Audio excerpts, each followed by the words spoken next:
Dragon's Dogma 2 will have 10 unique classes for you to choose from the classic Archer to the Wayfarer. Each vocation has exciting features and different approaches to combat. In this video, I'm going to discuss everything you need to know about each class in Dragon's Dogma 2, covering all the latest news to ensure that you can choose the vocation that is right for you, so let's get started. Now, there are 4 starter vocations in Dragon's Dogma 2, with 6 more available for players to switch to when they get further into the game. These additional classes are split between advanced and hybrid classes. The advanced vocations are big upgrades of the starter vocations, while the hybrid classes combine different features of certain vocations. Let's look at the 4 starter vocations first. The Thief is a fast and agile class specialising in close combat. This is a perfect vocation for you if you like getting up close and personal with enemies and enjoy playing assassins or roguelike characters. In the game, it's been confirmed that the Thief will dual wield 2 daggers as their main weapons. In combat, thieves will focus on using these weapons in quick succession to chain attacks. They will also cling and climb onto enemies to inflict heavy damage. Thieves have a unique ability called Swift Step, which allows them to dodge or swiftly step away when in combat. When outside of combat, the Thief also has the unique ability to steal items from NPCs and enemies.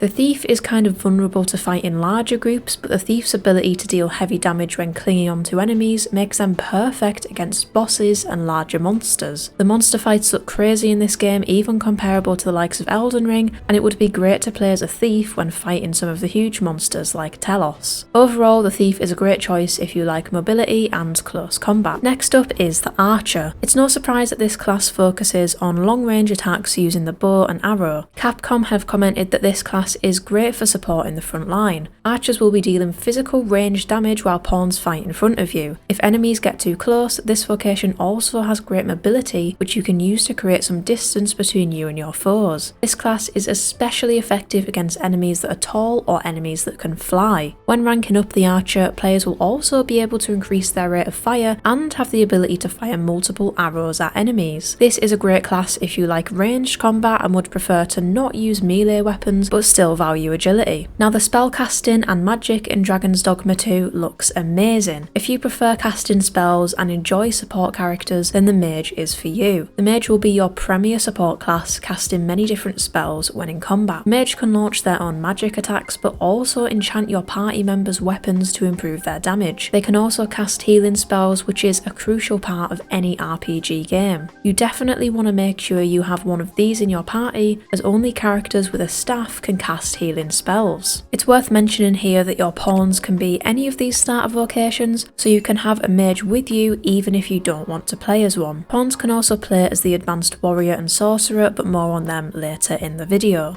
Another important thing to note about the Mage is that the more advanced spells that you want to cast, the more time this will take, which can potentially leave you exposed. Therefore, as a Mage, you need to be strategic about when you want to cast different incantations. Next up is the Fighter. The Fighter is a sword and shield specialist that has decent attack but also great defense. They will use one-handed weapons and are the only class in the game to wield a shield. With the shield, they not only protect themselves but also the entire party. When you level up, fighters have the taunt ability, which can be used to direct attention to your character and away from your pawns, especially acting as a tank. If you like the sound of tanking damage and would also prefer a balanced playstyle, then the Fighter would be a great pick for you. There is another class that is personally my favourite that offers a super flexible and balanced playstyle, which I will cover last, so be sure to stick around for that. Moving on to the advanced classes, first we have the Warrior. This is an upgraded version of the Fighter and can deal massive damage. Warriors specialise in the use of two-handed weapons, with the most notable being the greatsword and the hammer. The Warriors actually have the strongest attack in the game. They can actually charge up their weapons, and upon unleashing their attacks in a well-timed opening, they can deal huge amounts of damage. They can also tank some enemy counterattacks due to their high strength. Making use of the barge abilities with this vocation is also a great choice in combat, especially when combined with the sweeping attacks of the two-handed weapons to take out groups of enemies. Overall, the Warrior is an excellent choice for those of you who maybe enjoy playing fighters or barbarians in Baldur's Gate 3, or just want to deal big damage. The next advanced class is the Sorcerer. This is a development of the Mage, but is focused more on magical attacks rather than support magic such as healing. With the Sorcerer, you can use your staff stuff and conjure very powerful attack spells.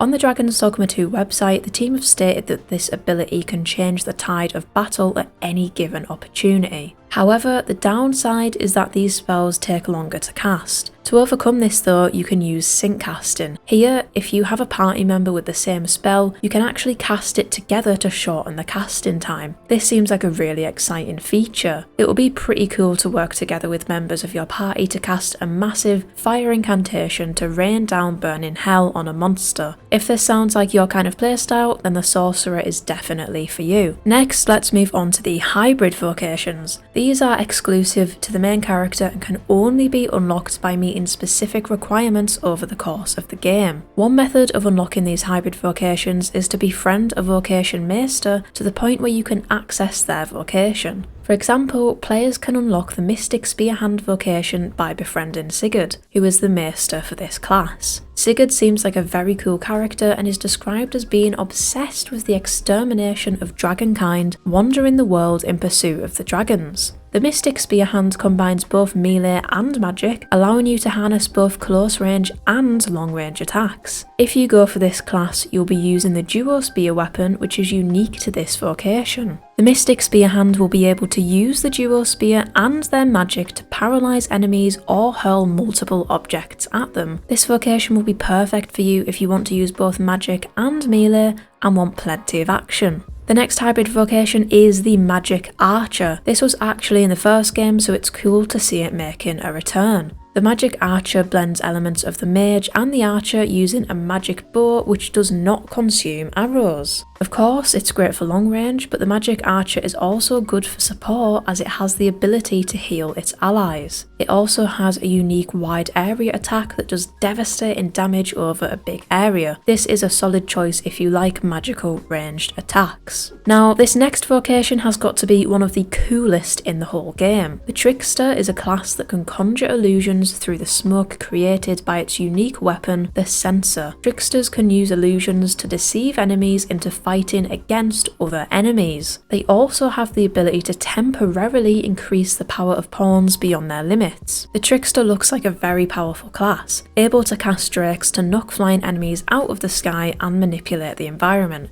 If you like casting and deception, then this will surely be the one for you. Now, onto what I think is my favourite class, the Wayfarer. This has only been announced relatively recently by the team and it looks fantastic. The Wayfarer is the ultimate class if you want to experience everything in the game, as it can use every weapon. That's right, it can use big two-handed weapons, cast spells and even use a bow, creating some amazing combos. They can also learn the different skills from each vocation. I personally don't want to create a new game or have to switch classes a lot to experience all this game has to offer in terms of vocations, which is why I like this class so much. The only downside to the Wayfarer is that it has lower base stats when compared to other classes, so it's not as strong as the Warrior and not as magically inclined as the Mage, as it's more a jack of all trades. You have to use the interchangeable weapons to come up with ways to defeat your opponents, essentially customizing it to suit each situation. This is great though, and I honestly think that the Wayfarer will be one of the most popular classes in the game.